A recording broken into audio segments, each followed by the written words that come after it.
Hey everyone, coming to you today with the lore video I said I was going to make. So, first thing for you to look up before this video is who are the Chaos Gods? Because they're a very big part of this story. But first, to show things to come, my next squad of intercessors. And they're equipped with a different bolt rifle.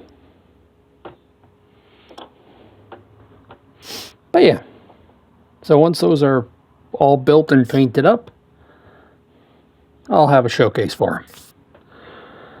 But first, I'm going to be talking about their home world and the chapter name I have finally decided on.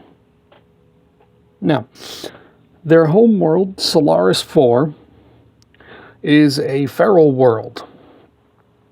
Mostly. It's mostly a feral world, however, some feudal-style city-states are set up on the planet. Now, when this Space Marine chapter set up on the planet, they were simply trying to make repairs to their battle barges, and they needed a place that they could anchor at.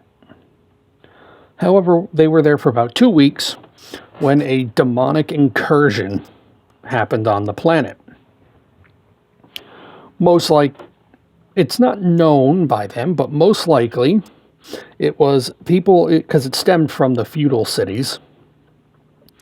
The people saw their ships in orbit and became afraid of what it could be. And in an act of desperation, sorcerers of the planet summoned demons to their aid under the guise that they thought it was their gods. Most people worship the chaos gods as, benevolent gods, when that's not what they are at all. So when a demonic incursion happened on the planet, the chapter deployed the first company. These guys. Which, by the way, is marked by the yellow stripe on their left knee pad. They sent down the first company to quash the incursion. However, what they did not expect was from the tribesmen of the planet how fearless they were in the face of a demonic incursion. They fought alongside the Space Marines. Despite being vastly physically inferior to the Space Marines, they fought alongside them. And the second company's first company's, was so impressed with them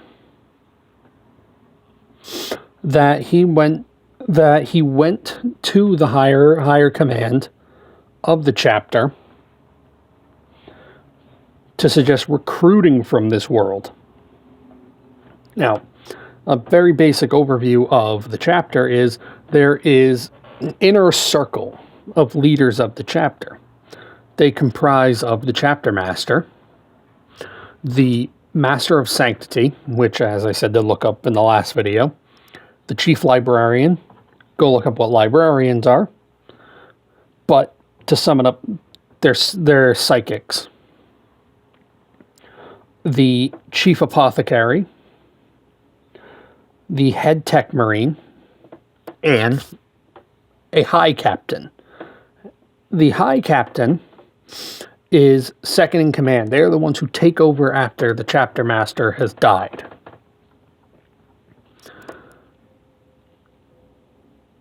For this victory on the planet, this first company's battle captain was named High Captain. They hadn't had one for about 40 years. When their original chapter master died and their high captain took over, they never replaced him as high captain. However, they were so impressed with the people of this planet that a vote was called to set up a fortress monastery on this planet. And the vote rang 4-2. That the High Chaplain and the Chief Librarian voted no, but the High Captain, Chapter Master, Chief Apothecary, and Chief Tech Marine all voted yes. So they began building a fortress monastery and recruiting from the world. Now, they found out the reason why the people of the planet, the tribal members of the planet set up shop, is that they thought that the Space Marines were emissaries of the gods. They referred to them as Celestials, angels.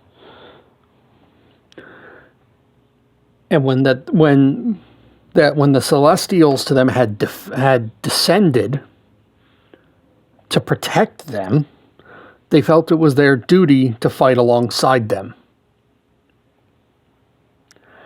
And it was from this that the chapter rebranded its name, originally being known as the Silver Drakes, as per their color scheme and their lineage to Vulcan.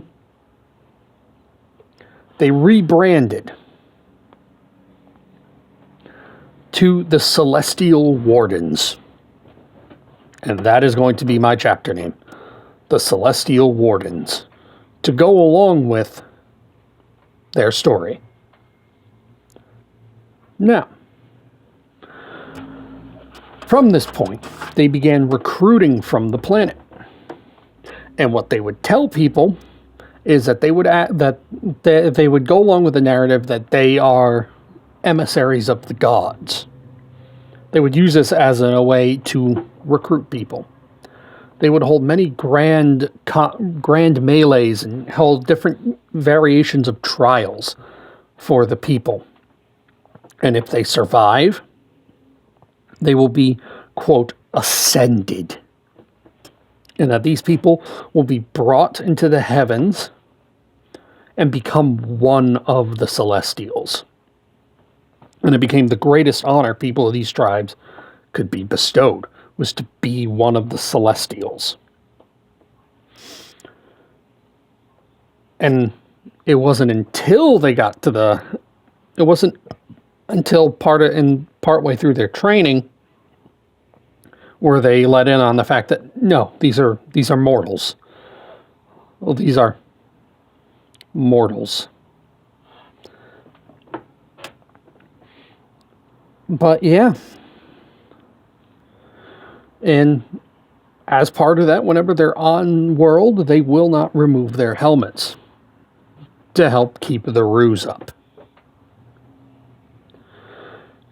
And so now they have set up a fortress monastery on Salaris 4, making it their home world, and they use it as protectors of the people of the planet. And it is the first time in their history that they've shown any signs of being the sons of Vulcan. That they have set up shop specifically to protect the noble people of Salaris 4, who despite facing down demons, charged headfirst into battle. Because they knew no fear. But that's what I have for today on the lore. My next video should be a showcase showing off the intercessor squads. And I think this is actually my longest video so far, just hitting around almost 9 minutes. But, so, I'll see you guys next time, and thanks for watching.